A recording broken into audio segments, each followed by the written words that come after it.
Bien, muy buenos días a todos. Gracias por conectarse a tiempo. Bueno, en esta jornada vamos a realizar un trabajo en aula, básicamente relacionado a lo que veíamos ayer. Ya hemos podido ver un poquito las pautas de la Revolución Francesa, tanto en sus causas, desarrollo y consecuencias, conjuntamente con una explicación un poco más amplia de cada etapa en los podcasts que ya están disponibles en la plataforma. Hoy voy a cargar las diapositivas, no se preocupen por favor, pero antes de desarrollar el trabajo en aula por 5 puntos, vamos a ver el videíto que teníamos pendiente, ¿no es cierto?, que Lindbergh ha realizado y que sin duda alguna va a ser súper ilustrativo. A ver, por favor, se ve la pantalla, ¿verdad? Sí, licenciada, buen día. Ok, muchas gracias. Bien, vamos a ver el videito que tan gentilmente Lindbergh ha elaborado precisamente para darnos respuesta al interrogante que poníamos ayer, ¿no es cierto? El gallo aparece como un símbolo francés desde hace muchísimos años atrás, prácticamente desde 1700, incluso siglos antes, pero hoy vamos a conocer el por qué.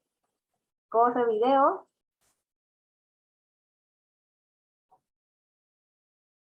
¿Hay audio? No, licenciada. Ah.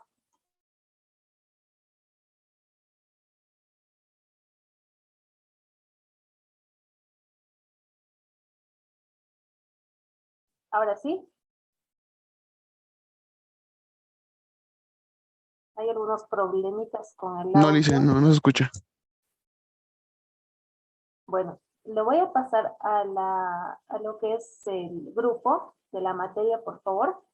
Con esto, Lindbergh, estás ganando 3 puntitos extras que se te van a compensar en algún trabajo o en alguna participación en clase y que también refuerzan y sobre todo de alguna forma alivian lo que es el punto de la falta de tus videocápsulas el ciclo pasado, ¿ok?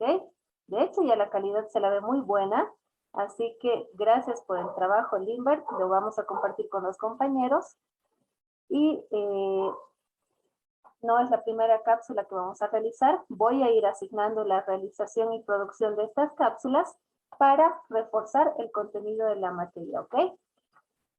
Bien, ahora sí, nos vamos al avance como tal, por favor. Avísenme cuando las diapositivas se logren ver. Ahora sí. ¿Se ve la pantalla? Perfecto. Bien. El documento clave o la pieza estrella de toda la Revolución Francesa y sobre todo el resultado de toda esta gran sublevación que se dio durante este tiempo fue la Declaración de los Derechos del Hombre y el Ciudadano.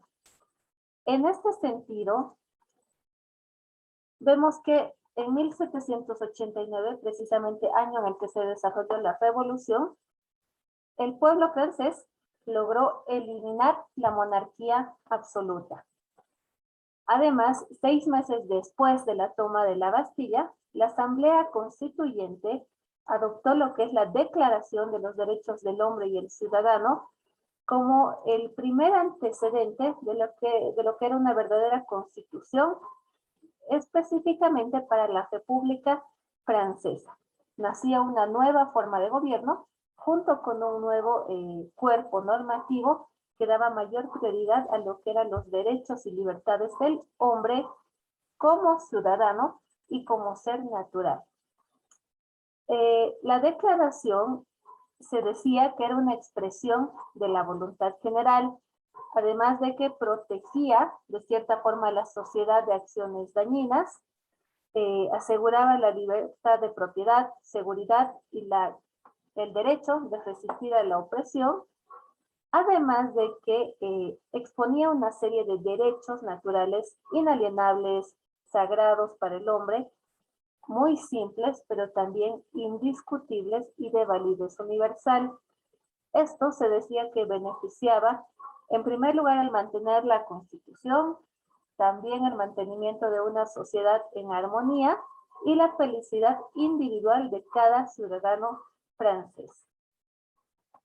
La Declaración de los Derechos del Hombre y el Ciudadano está compuesta por 17 artículos. Muy brevemente y muy rápidamente, por favor, van a desarrollar y van a apuntar, mejor dicho, la esencia de cada artículo. Van a estar disponibles las diapositivas también en la plataforma, pero simplemente para tener una idea, apunten lo más relevante de cada uno, por favor. Artículo 1. Los hombres nacen y permanecen libres e iguales en derecho. Es decir, artículo 1 lo que consagra es la igualdad de los seres humanos sin distinciones sociales que no sean útiles a una causa común. Artículo 2. La finalidad de cualquier asociación política es proteger los derechos naturales e imprescriptibles del hombre. Y aquí una vez más recalco lo que ya mencionábamos ayer. ¿Qué es lo que protege esta declaración? La libertad, la propiedad, la seguridad y la resistencia a la opresión. Esta es la parte central de este artículo ya como tal. Y reitero, ¿qué es lo que protege? La libertad, la propiedad, la seguridad y la resistencia a la opresión.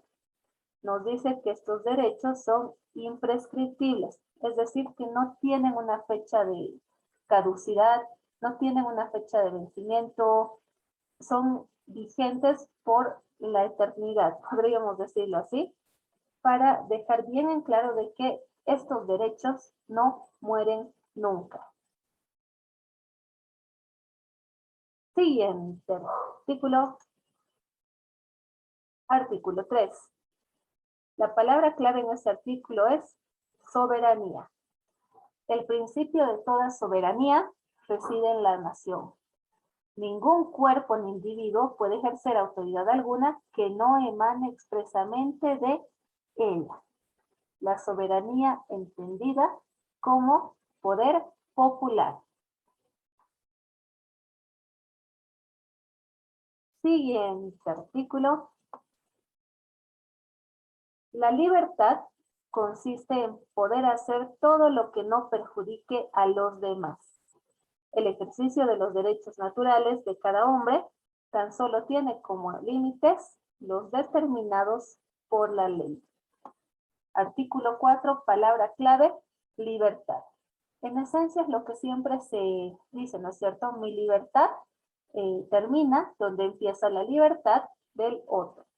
Caso contrario sería libertinaje. Entonces, reitero una vez más, la libertad consiste en poder hacer todo lo que no perjudique a los demás. Y si hay algún límite, va a estar determinado por la ley.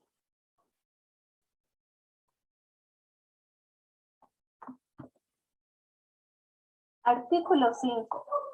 Otra vez nos vamos a lo que es la ley como referente sobre todo de derecho y de prohibir ciertas cosas. ¿En qué sentido? A ver, vamos a leer. La ley solo tiene derecho a prohibir los actos perjudiciales para la sociedad.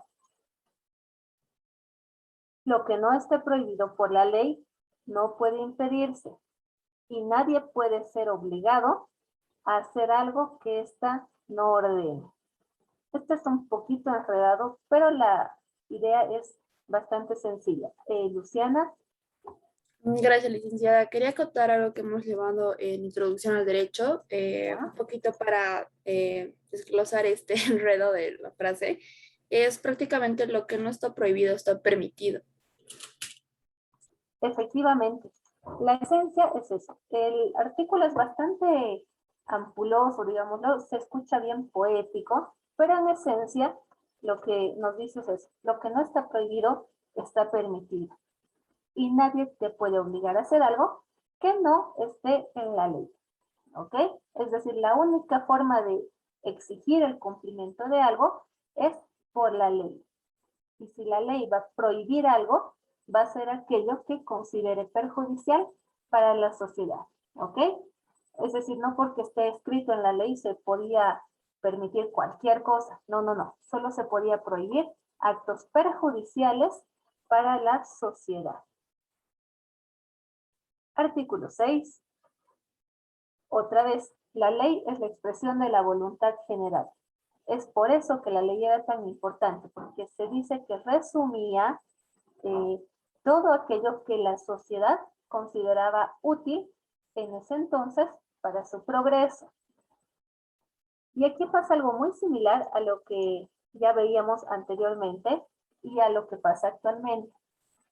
Todo ciudadano tiene derecho a contribuir a su elaboración. Debe ser la misma para todos, para proteger y sancionar. Además, como todos son iguales ante la ley, puede presentarse y ser elegidos para cualquier cargo o empleo público según sus capacidades. Bien, como la ley es la expresión de la voluntad general de toda la colectividad, cualquier ciudadano podría contribuir a su elaboración. Es decir, cualquiera puede presentar una iniciativa legislativa para mejorar, modificar o eliminar una ley. Además, ante la ley, todos ciudadanos son iguales, ¿no es cierto? Por lo tanto, como todos son iguales, todos tienen la misma igualdad de oportunidades para presentarse a cualquier cargo público, siempre y cuando cumplan los requisitos exigidos. Artículo 7. Este ya viene relacionado a lo que es la protección a la libertad del ser humano en causas o en casos, digamos, específicamente de tipo penal. Luciana, por favor. Perdón, licenciada, leyendo de que ningún hombre puede ser acusado, arrestado, detenido, salvo en los casos determinados por la ley, es que todos tenemos derecho a la presunción de inocencia. Exactamente. Va muy relacionado a lo que es la presunción de inocencia y sobre todo el resguardo de la libertad del ser humano. Nadie va a poder ser injustamente aprendido, ni su libertad va a ser restringida, salvo lo que determine la ley.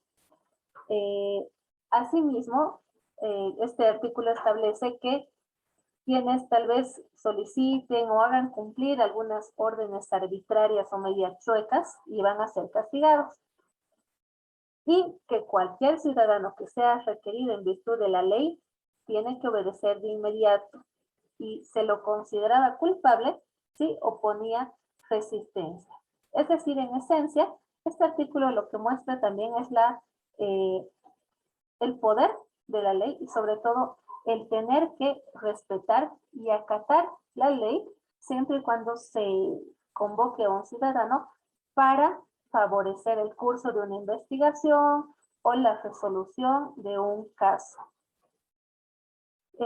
Como decíamos, este artículo se va más por lo que es, digamos, el área penal en cuestión de delitos, investigaciones, castigos o sanciones. Artículo 8.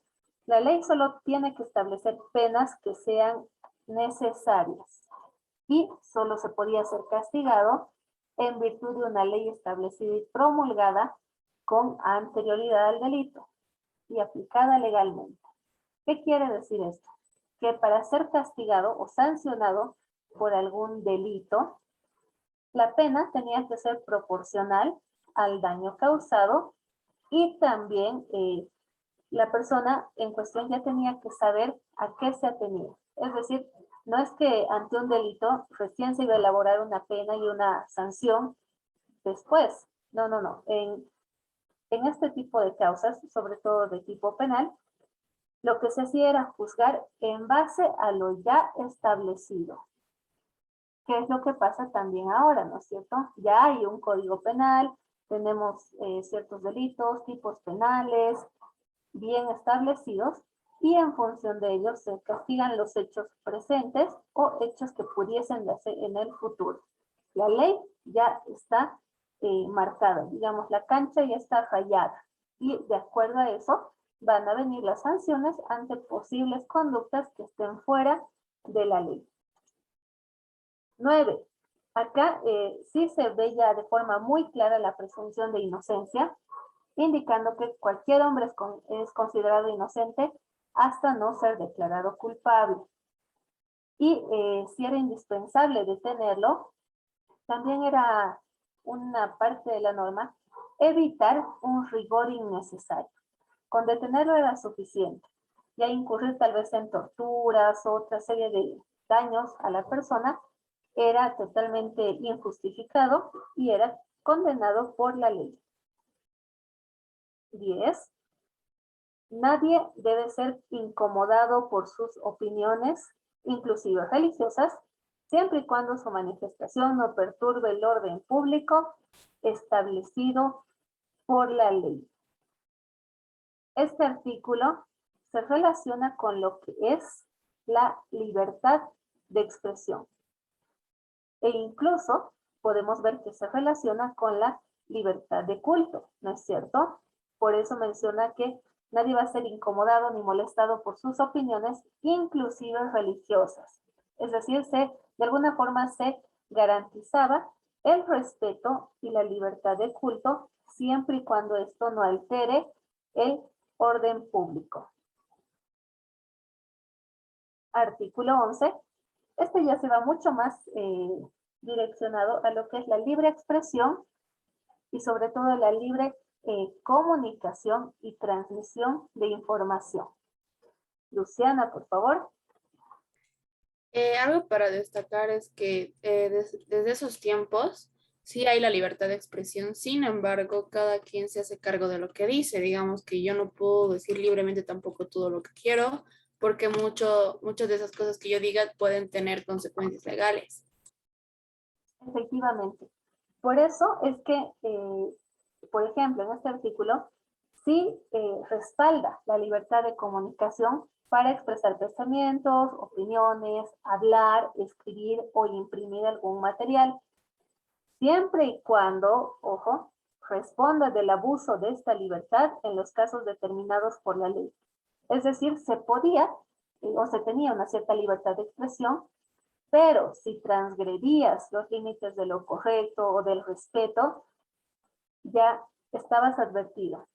Tendrías que responder sobre el abuso de esta libertad y haber transgredido los límites de lo que se consideraba correcto. Y teniendo en cuenta que en este tiempo se buscaba preservar la paz social, pues era bastante importante tener en cuenta que sí se podía expresar con mayor libertad que antes, pero guardando un cierto límite para no perturbar la paz social. 12. La garantía de los derechos del hombre y del ciudadano necesita de una fuerza pública. Esta es la palabra clave. Por ello, esta fuerza es instituida en beneficio de todos, sino para el provecho particular de aquellos a quienes se encomienda.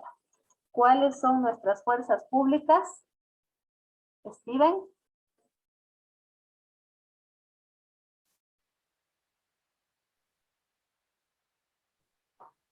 Steven.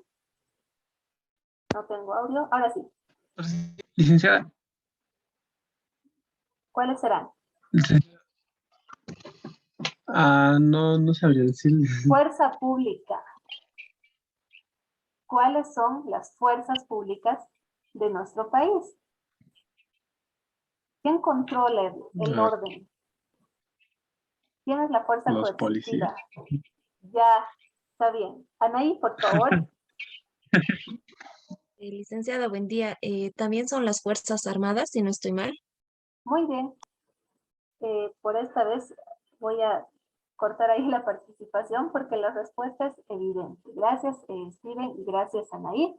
Policía Fuerzas Armadas.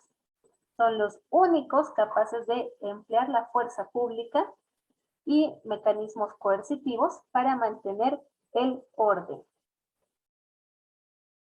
El artículo 14 va bastante, el artículo 13 va relacionado además con esto de la fuerza pública, estableciendo el mantenimiento de la fuerza pública y para sus gastos de administración una contribución común, la cual tenía que repartirse equitativamente entre los ciudadanos de acuerdo con sus capacidades. Hoy en día este artículo ha cambiado un poquito, ¿no es cierto? Bueno, mucho y sustancialmente, pero en esencia siguen siendo fuerzas públicas sustentadas por el Estado. Y obviamente se destina una gran parte del presupuesto para mantener el orden y sobre todo para mantener, digamos, las condiciones aptas para defensa del Estado. Esta contribución común obviamente sale de lo que es presupuesto, Tesoro General de la Nación, aporte netamente estatal, impuestos también, IDH, es decir, todo el aparato económico del Estado de alguna forma sustenta constantemente el mantenimiento de las fuerzas públicas, tanto policías como fuerzas armadas. 14. Todos los ciudadanos tienen el derecho de comprobar por sí mismos o a través de representantes la necesidad de la contribución pública, de aceptarla libremente, de vigilar su empleo y de determinar su base, recaudación y duración. Hoy en día ya no es tan común, ¿no es cierto?, que sea la población quien determine cuál va a ser la base de recaudación de, digamos, un tributo, de un impuesto, cuánto va a durar. Esto se lo delegamos a nuestros representantes elegidos tanto en la Cámara de Senadores como diputados. Sin embargo, esto de la contribución pública ya no es una necesidad tan personal de cada individuo, sino más bien se lo ve como una obligación general. 15. La sociedad tiene derecho a pedir cuentas de su gestión a cualquier agente público. Aquí podemos ver que, y podemos identificar como palabras claves, rendición de cuentas. Una solicitud que aún hoy se puede realizar, llámese petición de informe, llámese rendición de cuentas, extracto tal vez de lo realizado, informe de gestión, a cualquier agente público, porque se consolida a un agente público como un funcionario y un servidor de la sociedad, ¿no es cierto? Entonces tiene el deber de informar qué es lo que ha realizado desde su cargo en su gestión. Aquí también vemos que se involucra mucho lo que es el acceso a la información.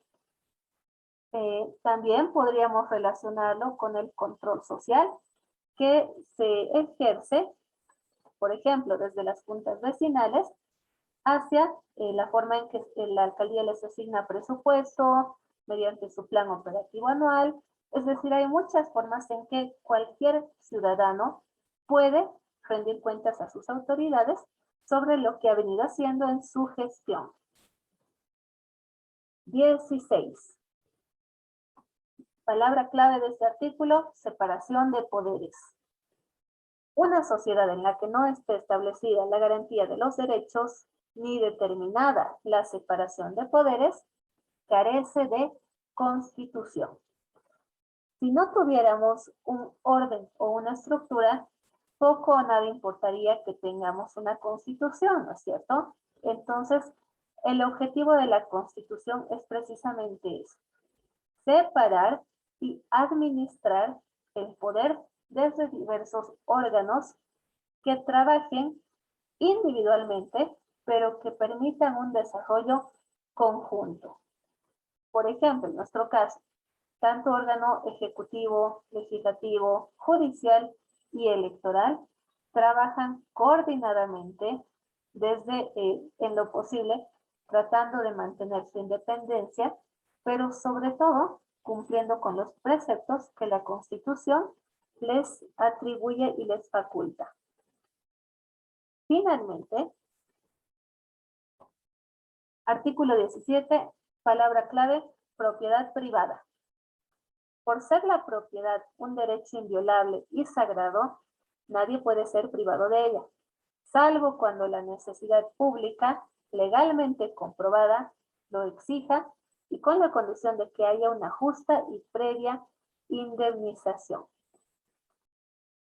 De respeto y inviolabilidad de la propiedad privada, además de garantizar que cualquier ciudadano puede acceder a este tipo de propiedad, exceptuando, claro, algunos casos, como por ejemplo, la necesidad pública. Y sobre todo también considerando que en ese caso se tiene que indemnizar a la persona. A ver, esto de un caso de necesidad pública, por ejemplo, es lo que pasa cuando, digamos, las estaciones del teleférico expropiaron, ciertos terrenos o pequeños territorios donde habían casas o ciertos lotes, los expropiaron por necesidad pública. Es decir, le quitan la propiedad de ellos a los ciudadanos, a cambio les dan una compensación que justifique, ¿no es cierto?, el valor del terreno, del lugar que están cediendo, para construir en ese lugar una torre de control, tal vez, o una estación del teleférico. Es decir, la necesidad pública era mayor que la necesidad particular del dueño de ese pequeño territorio. Entonces, cumpliendo esta condición, yo accedo a tu propiedad, te compenso económicamente y a cambio en ese lugar genero, o bueno, construyo o lo utilizo para resolver un caso y una necesidad pública, que era el poder forjar una torre tal vez del teleférico, una estación del mismo, y de esta forma se justifica que de alguna forma se cede la propiedad privada para un caso de utilidad y necesidad pública. Luciana, por favor. Viendo acá que cómo influencia en la actualidad, en la sección cuarta del derecho a la propiedad de la Constitución, en el artículo 56, dice: toda persona tiene derecho a la propiedad privada, individual o colectiva. Si es colectiva, siempre que ésta cumpla con una función social, o sea, lo que usted estaba diciendo, si no cumple con una función social, no tienes derecho a tener esa propiedad. Efectivamente, y más aún cuando se demuestra que esa propiedad puede tener una utilidad mayor y de mayor alcance, ya no solo individual, sino social, pues la ley también tiene previstos procedimientos para ello. Nico, por favor.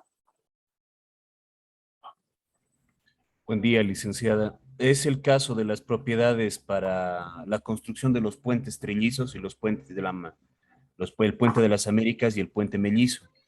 Se quitó la propiedad a un grupo de personas, en este caso casas, para hacer la conexión frente a frente.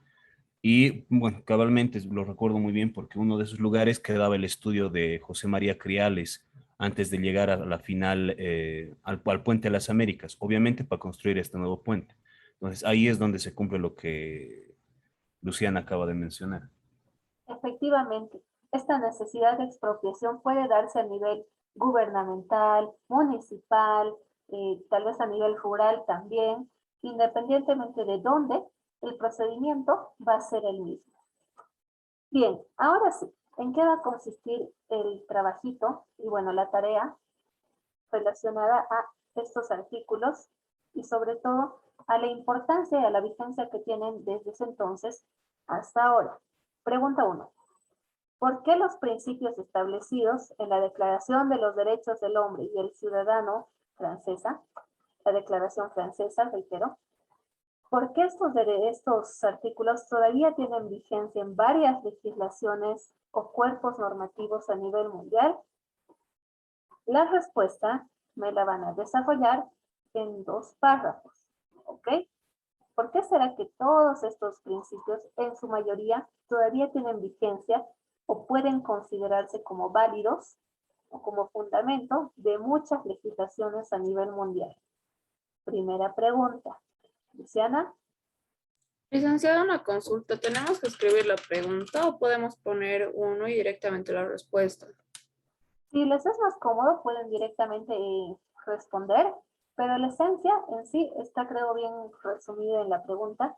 ¿Por qué todavía hoy son importantes y por qué están vigentes la mayoría de estos principios en varias legislaciones a nivel mundial? Y segundo punto, van a realizar un cuadro comparativo entre los 17 artículos que acabamos de ver y nuestra Constitución Política del Estado Plurinacional de Bolivia. Esto identificando qué semejanzas existen entre ambas legislaciones y en qué artículos se encuentran las mismas. ¿Ok? Reitero, cuadro comparativo entre la Declaración de los Derechos del Hombre y el Ciudadano francesa y la Constitución Política del Estado de Bolivia, identificando qué semejanzas existen entre ambas legislaciones y en qué artículos, en qué numeral se encuentran las mismas. Esta tarea no requiere un análisis a fondo ni netamente jurídico, porque basta con que tengamos una noción de lo que estamos leyendo, lo que les he podido explicar ahora, y en qué artículo de la Constitución se encuentra esto. Incluso aún más fácil para, digamos, para apoyarse o para ayudarse aún más, revisen desde el índice de la Constitución. Por ejemplo, ya teníamos un caso y un artículo bien marcado que Luciana señaló que se relacionaba con lo que era la propiedad privada, ¿no es cierto? Y el respeto a la propiedad privada. No necesito un análisis de cada artículo, sino simplemente con qué artículo se relaciona el artículo de la Declaración de los Derechos del Hombre y el Ciudadano francesa y nuestra Constitución. Les mencionaba otro artículo que nos habla de la fuerza pública, ¿no es cierto? Hay dos artículos, o una sección, si mal no recuerdo, unos cuantos artículos que me hablan de eso. Tal vez será, digamos, el 105 o del 106 al 109, por dar un ejemplo. He hablado de libertad de culto o libertad en cuanto a opiniones religiosas. Buscaré esto en qué sección está o en qué artículo. También me he referido a lo que es el respeto o, bueno, a la libertad del ser humano, que también está establecido en varios artículos. Y sobre todo, este punto está, o bueno, la gran mayoría de estas coincidencias se encuentran en la primera parte de la Constitución, donde tenemos los derechos y garantías fundamentales, deberes, derechos fundamentales de todo boliviano. Generalmente, y como son principios muy amplios y muy generales, revisen especialmente en la primera parte, por lo menos hasta el artículo 30, 40, sí. No es difícil la lectura, sí, más o menos tenemos una idea de dónde se establece qué. Ustedes ya han pasado introducción al derecho, así que ya tienen una noción general de qué es lo que la Constitución contiene y sobre todo los principios generales que van a ver que guardan mucha similitud entre la parte de nuestra Declaración Francesa y nuestra Constitución boliviana. Reitero, no quiero un análisis profundo, ni técnico, ni jurídico, sino simplemente llevar adelante estas comparaciones. Artículo 1 de la Declaración Francesa se relaciona o también podría estar con cierta similitud con el artículo 24 de la Constitución boliviana y con el 28. Punto. Artículo 2. Este se parece o tiene cierta semejanza con el artículo 3. Punto. Un análisis bien concreto y sobre todo que les permita ver que sí hay muchas similitudes y muchos aspectos en los cuales coincidimos.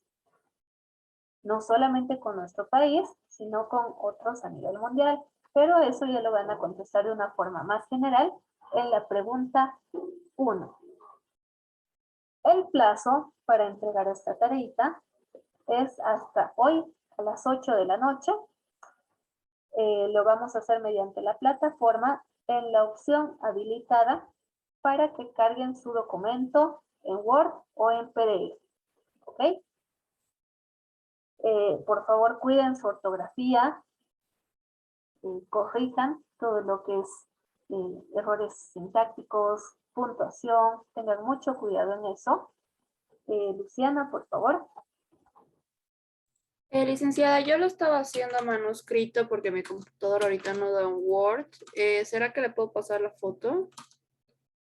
No. Esta vez necesito que sí, necesariamente sea todo en Word o PDF. Por más básico, por más sencillito que sea, mantengámonos por favor en esa línea para que el trabajo sobre todo tenga un formato único y también para que formemos un producto de calidad.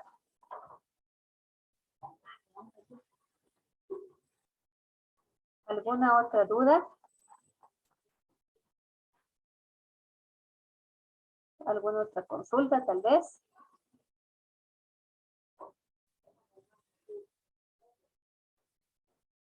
¿Hay alguna duda, consulta? ¿Ninguna? ¿Estamos bien? Ok, perfecto. Bien, entonces, si tienen alguna duda respecto a algún artículo o algo, por favor, vuelvan a ver la clase. ¿Ok? Creo que hemos sintetizado bien las ideas y leyendo la Constitución, reitero, especialmente en la primera parte, van a encontrar todas las similitudes que les estoy solicitando para esta tareita. Bien, dicho esto, la asistencia ya está registrada. Empezamos a trabajar, por favor. Y voy a dejar ya la clase grabadita en la plataforma, conjuntamente las diapositivas. ¿De acuerdo? Es todo, chicos. Muchas gracias por su atención. Y nos vemos el viernes a las 8:30 para tratar nuestro tema álgido de la semana, la Primera Guerra Mundial.